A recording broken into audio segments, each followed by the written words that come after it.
I've never seen it done. But the swellings on his chest come from cosmetic injections. He adores girl-like fashion. He loves it so much, he actually works at a fashion boutique. It's called Eco. Hakuna Matata, nigga. What would you like to order? Your number? Usagi, go home. Jodio, Atashi no toto. Arigato. Atashi mainly gets used by girls to say I.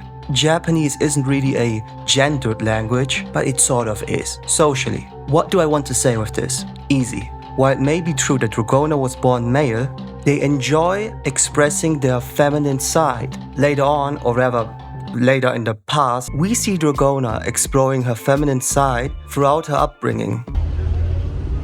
Why the fuck he keep looking? Why is he looking at me? At Dragona's earliest stage, we see them wear plain white clothes. Then, Dragona broadens their horizon and buys a $5 Temu shirt. Genuinely, where the fuck did she even get that? Before turning into the version of Dragona that we know of today. Dragona obviously never stuck to her assigned role as male. With each time we see Dragona, they become more and more feminine, even at an early age, always exploring her feminine side. Warning, content warning. We're gonna talk about Dragona's assault now. If you can't handle that, that's okay. I got other good videos. Look at the top right on the eye. During chapter 13, when the bully assaulted Dragona, the bully remarked something interesting. So Dragona, do you have a car? What exactly is going on down here? What about if you have those? Answer me. Okay, maybe I'll just strip you and see for myself. Yeah, right here. Everybody in class is super curious about it, too. Pause right there. Did you just catch that? Everybody in class is super curious. Because Dragona always was more feminine than the other people in her class, she got ostracized. That's actually why no one wanted to sit next to Dragona. Furthermore, that gender-related bullying also transferred over to Jodio. The key word here is sisters, plural. It might be the case that both of them are being bullied for the way they assign themselves gender-wise, though Jodio can actually fight back. Dragona can't as of yet. During the fight on the yacht, Jodio said that Dragona isn't a woman. It, of course, caused a big uproar in the community.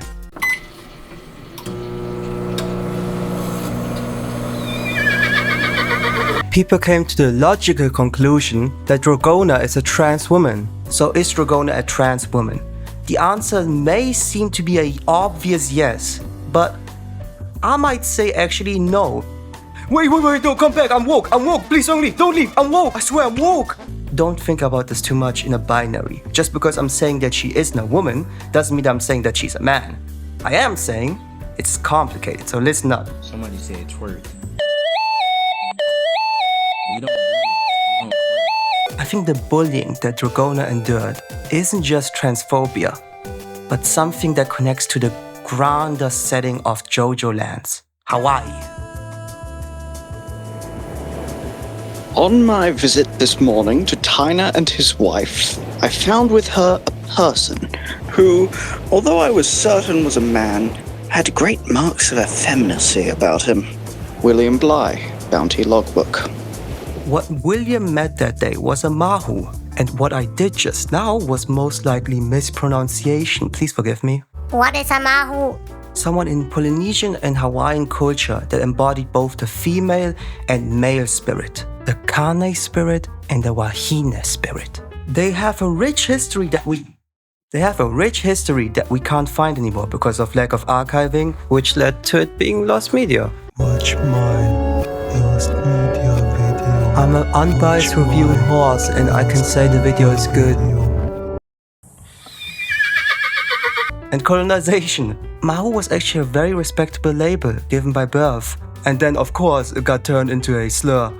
You can probably see where I'm heading with this. Jodio and Dragona were both raised in Hawaii, and Dragona might be a stand-in for the Mahu and their treatment. Well, not just a stand-in. Dragona might be Mahu herself, or themselves. The awful things done to Dragona reflect what happened to the Mahu and their people. The binary idea of gender, so man or woman, was enforced very hard by missionaries actually. Anti-sodomy laws were introduced. With these laws, Mahu and transgender people were forced to wear badges that identified them as male. If Dragona is Mahu, the way everyone else expects her to either be man or woman reflects the way the Mahu were treated during colonization. This is a picture from the Mahu exhibition. It draws attention to the Mahu and their roles as healers in pre-colonial Hawaii. Later on, we see Dragona use her stand to heal herself. During the flashback arc, when they use their stand to heal themselves, the wound that they sustained from the injury actually has a very similar appearance to when trans people get top surgery. By the way, do you remember the exhibit I mentioned earlier? I hope you do, it was 10 seconds ago. Mahu. The name actually stems from a Waikiki monument with 4 rocks bringing memory to the Mahu that brought the healing arts to Hawaii. Leave me alone! Furthermore, the name of both their stands, Jodios and Dragonas, were given by Dragona. Traditionally, parents would ask Mahu to name their children. Mahu were particularly respected as teachers, usually of hula dance and chant. And what do you usually wear during hula dances? A flower crown. Later on, around 1990, the Ray Ray emerged. Ray Ray, not Ray J. Turn that off. No, don't leave me, I'm a rude boy, Reggae fans don't have a single universally used name, but terms like rude boy and rude girl are historically linked. Ray Ray, a former Mahu turned trans woman. Mahu that wanted to embrace their female spirits fully and live as women, which is kinda crazy to me. Why do you want to live as a girl? Girls stink. So the possibility of Dragona being a trans woman is still fully there. Technically speaking, Ray Rays are from Tahiti, but Tahiti's culture and Hawaii's culture are very interlinked. Do you long for having a heart interlinked? Interlinked. What's it like to hold the yacht of someone you love? Riz. Skibbity edge, Riz. Skibbity edge, Riz. Why would you say that 3 times? Skibbity edge Riz. Skibbity edge Riz. Skibbity. Okay, I gotta stop horsing around now. But let's not talk all day about this. This video is about JoJo's Bizarre Adventure. Before we go further, we gotta talk about that yacht fight again. When JoJo spoke to Charming Man and said that Dragona isn't a woman, he might have been right. God damn it, every single time! He might have not been implying that Dragona is a man, but instead something else entirely. Mahu. It could also be that JoJo meant that Dragona is a man.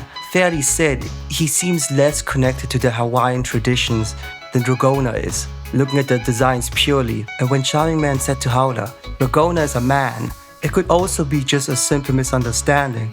With what JoJo said prior, he might have thought this is what he meant, that Dragona is a man, even though, if you take my theory serious, Dragona is a Mahu. Also, they were trying to distract Howler, so they might have just been trying to say bullshit, you know? One question is still open here. It's regarding JoJo. If he does know that Dragona is either trans or Mahu, why does he call him his brother?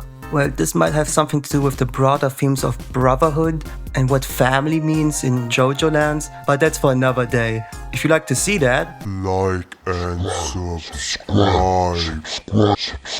Now, I don't like throwing around buzzwords, but to think Dragona's gender isn't important to the story is to be media illiterate. Everything in this manga is showing that it is important either to her character or to something bigger. It's an obvious vital aspect of her character. Nigga, she got breast injections. That's actually also one of the reasons why I don't think her being Mahu is probably 100% correct. It is just 100% correct that she most likely isn't cis.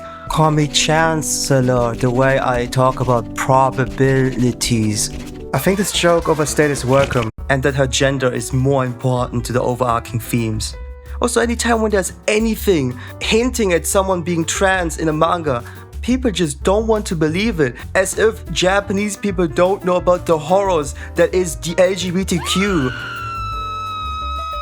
Guys, Araki is 60 years old, he knows what a trans person is. Now, while I think Dragona is Mahu, it might just go a complete different direction. As a good example, remember when they introduced the golden ratio in part 7? Could have anyone predicted that?